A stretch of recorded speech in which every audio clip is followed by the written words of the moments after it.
Did you know that all health starts in the gut? Today, I'm going to show you how to make homemade milk kefir. Now, fermented milk. That sounds a little bit disturbing, doesn't it? But there's actually incredible health benefits from fermenting your milk, and I promise it's not as gross as you think. So come along and hear some stats about the health and also the simple steps to how to make your own homemade kefir.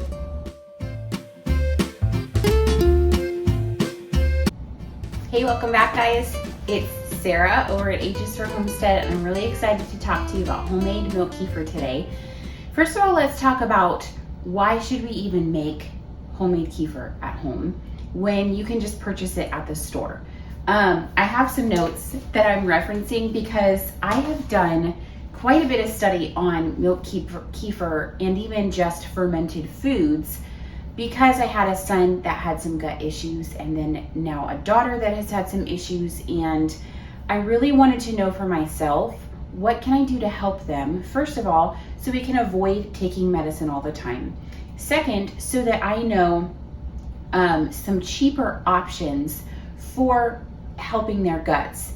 Buying probiotics can get extremely expensive, and when you have a large family like ours, I want to make sure that everybody has good gut health, and it needs to be affordable for us. So fermented foods is one of those ways that can be extremely affordable, and it also can lend huge health benefits. So I hope that you don't mind that I'm referencing this, but as I've done studying, I've taken a whole bunch of notes and I put it all together so that I can talk to you about that. And I'll throw in clips as I go along of different ways of how we make the kefir and the steps that goes through. And then at the end, also our favorite way to use it, which hint, hint, is in smoothie form. And it is so delicious. It's such a great snack. And we do it in the winter too. It's awesome if it's warm, but even coming into the fall and winter months, it's still an amazing snack. So let's get started, okay? Starting out, realizing making homemade kefir, it's like, okay, do I have to do that? It seems like a lot. And if you guys are in and out of the house a lot, or you have a lot of things happening, whether you're a homeschool parent, you work outside of the home or stay home, it doesn't really matter. Your life is probably busy, and so adding one more thing can sometimes seem overwhelming. But let me give you a few stats on why I felt like it was important to make the kefir at home. First of all, you can buy store-bought kefir like Lifeway kefir. I've seen it at Aldi and all kinds of other places. But did you know that store-bought kefir only has about 3 to 4 strains of microbes, and it has none of the good yeast that can fight candida. So homemade milk kefir actually has over 50 microbes in it, and it is full of the good yeast that will fight that candida.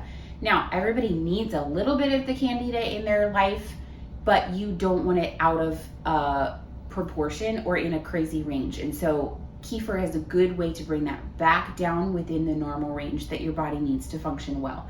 Starting out with milk kefir, you might feel like it hurts your belly. I'm just gonna put it out there because this is what happened when we started it many years ago. It felt like it was counterproductive, right? It's supposed to heal the gut, but I got super bloated when I tried it, and my kids acted like, oh, they didn't like it, or oh, their belly was still hurting.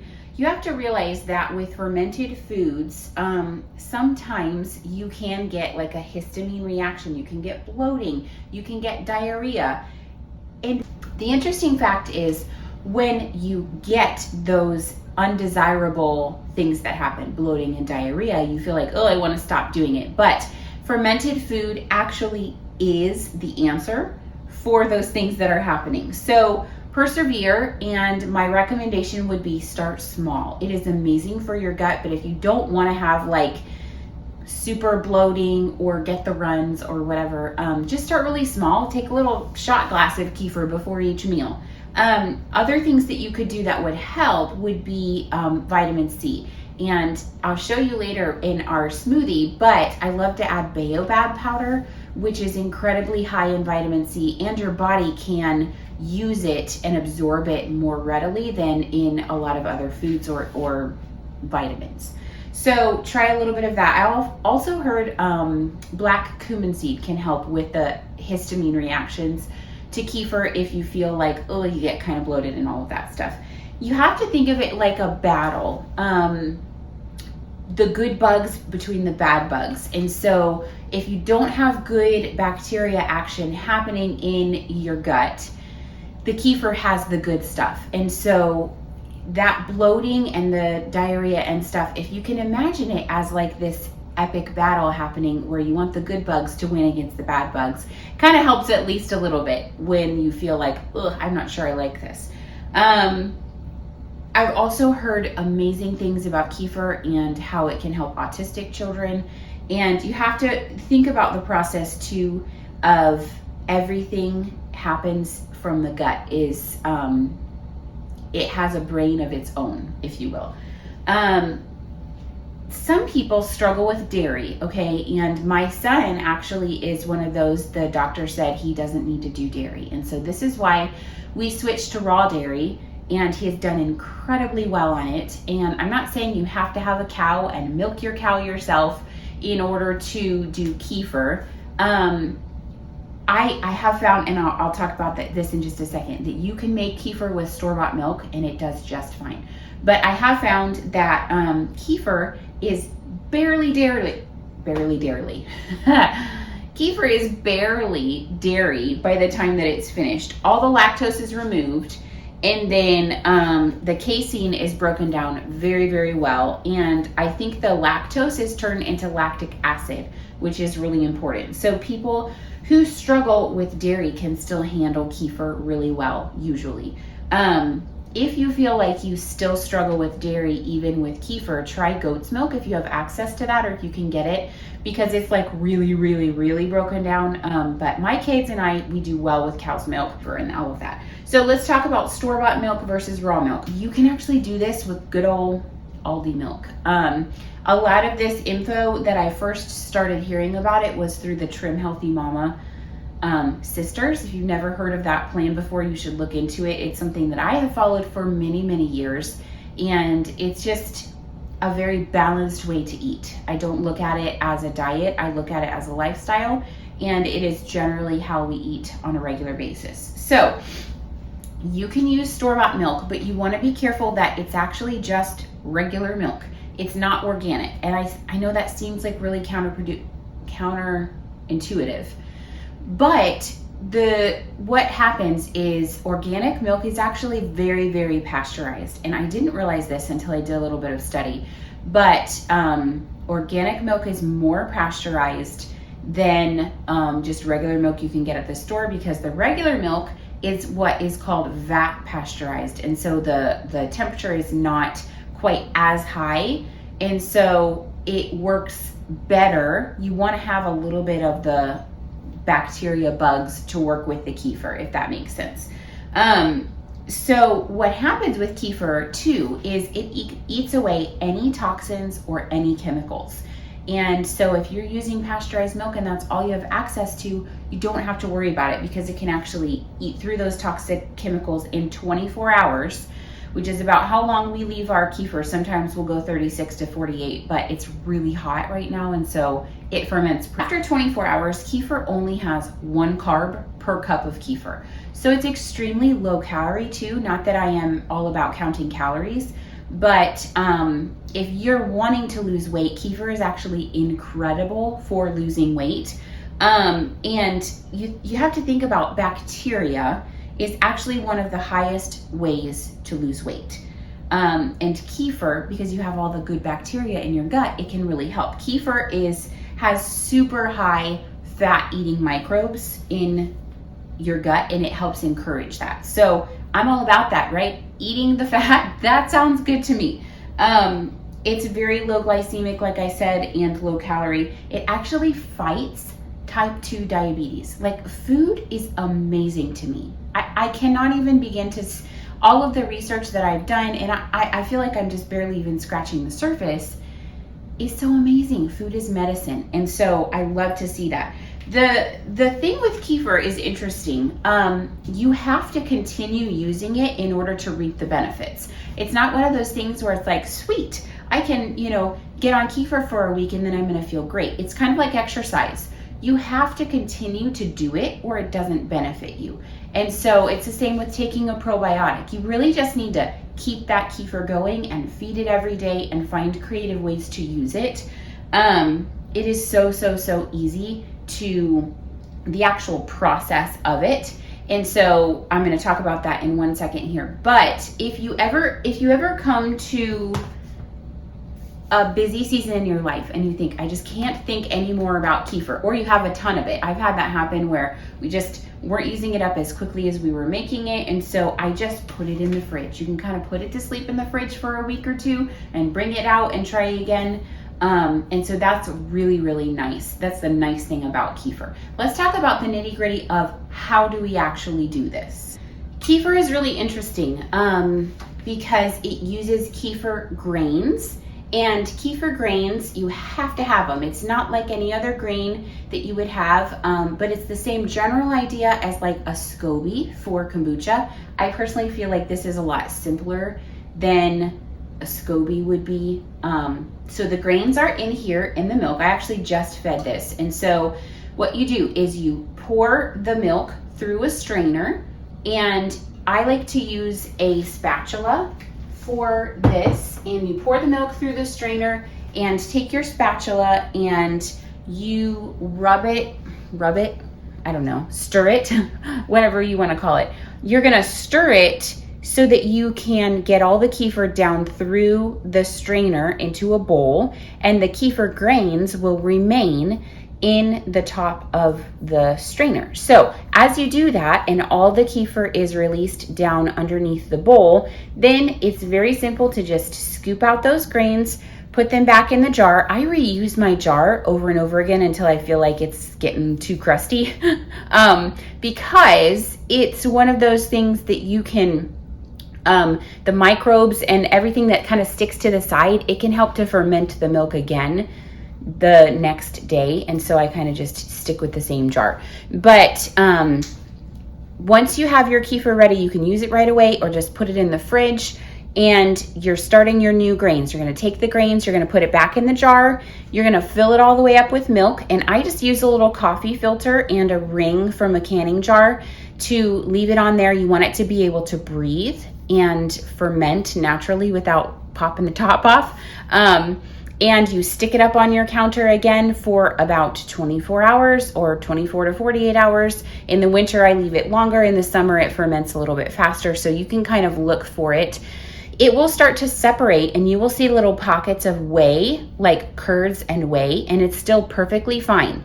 And the first time I started using kefir, it was a little disturbing to me. I'm not gonna lie. It looks like there's no way I can eat this. But I promise you, you can. You absolutely can eat it. It's going to be totally fine. And it's so good for you. It's just so incredibly good for you. Now, some people will just straight up drink it plain. And I have not gotten to that point yet. It tastes sour, okay? It tastes sour, but the longer you go, the more you actually crave that sour taste. And in our favorite smoothie, it is my favorite way to have it. We love that sour taste. And my kids actually even talk about it. It's got a bit of sweetness because we add a sweetener to it, but then it has a sour taste as well. And so let's chat really quick about our favorite smoothie. Smoothies are one of those things that are so simple to pack nutrition into. And I think I love it for that reason. It just is easy. And as a mama to 5 kids with a very busy schedule, keeping nutrition high and yet simple is super important to me. So I pour the kefir into the blender. I'm not going to give you amounts because you can literally do this however you want, but I will tell you what I love to put in it. So putting the kefir in, I also love to use strawberries, frozen strawberries and frozen bananas. I will say a little tip for you. If you have bananas going bad, stick them on a cookie sheet individually after you've peeled them and freeze them that way. If you freeze them all together in a bag, they become like a rock solid hunk of banana that you can't ever get undone. So we have learned to freeze them individually. So putting those in with the kefir, And then also baobab powder. Now, baobab powder is one of those things that I had never heard before I started following THM. It actually is a fruit that grows, I believe, in Africa, and it dries on its own. And so the powder from inside is incredibly, incredibly high in vitamin C. There are like a multitude of health benefits from baobab. And it actually encourages the growth of good gut bacteria as well. So putting it in with the kefir, it's like a dynamic duo. It is incredible together. We also like to sweeten our smoothie with a little bit of stevia. We call these dunks of stevia. I put 2 dunks, which is like, I think 1 dunk is like a 32nd of a teaspoon. It's very, very potent. It's really concentrated. And I personally will never buy stevia powder from anyone but THM, because most of the stevia processing that happens is actually kind of toxic. I'm not going to get into it a whole lot, but I don't need my stevia bleached and killed, basically. So I have heard how the THM ladies process their stevia, and it's extremely carefully done in the most healthful way. Stevia is a plant, if you don't know, and so it's very natural. It's not scary, and we love to sweeten with it. It's extremely low glycemic, like no impact on the blood sugar whatsoever. So we love to put that in there, and then I also love to throw cocoa powder in here. It's delicious. I mean, add chocolate to anything. It also has amazing health benefits too, so win-win. And then if you want to, you can add a protein powder. Now, I will say kefir actually does have protein on its own, so it's not necessary, but I've really started focusing on high protein at every meal to help build muscle, and muscle encourages metabolism and all of that stuff. So I love the THM protein powder as well. If I have it, I also love to add Monate's Total Greens. It's 36 fruits and vegetables in a powder, and it is such a great way to get veggies into my kids. And who am I kidding? Even it's a great way to get veggies into me. So anyway, I love this smoothie so much.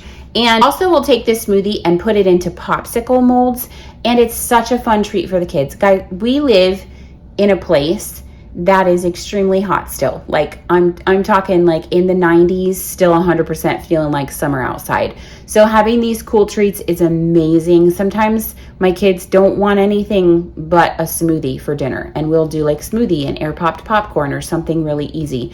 Okay, so I feel like I barely touched the surface, but that's a little bit of kefir and how you make it and how simple it is. Now, there's a couple of questions I probably will get. I get a lot of people who ask me this.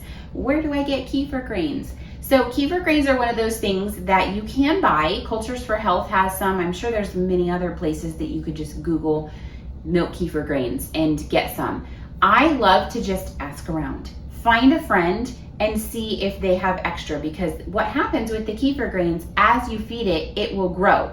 And so eventually you're gonna have too many kefir grains for the jar that you want to have, and so you can take a little bit out and share it with a friend, or sometimes I'll take a little bit out and add a little milk and put it in a little Ziploc bag and keep it in the freezer just in case I happen to mess something up and kill my kefir. I've never done that, but when we moved, I kind of just stopped making kefir for a little while. We were moving across the state and we didn't have access to raw milk that I knew of here, and so I was a little like, So I actually threw it in the freezer, and then I just kept it in there, and then once we got settled and we got our milk cows, then I started making kefir again, pulled it out from the freezer, and it did perfectly fine. So that's a couple of options for you. If you have questions, feel free to drop them in the comments below. I'm definitely not an expert, but like I said, I'm just a mama who had a problem. One of my kids had a problem, and I was like, okay, we're gonna figure this out with nutrition. So thanks for stopping by, guys. And remember, anyone can homestead, but it usually starts in the kitchen. See you later.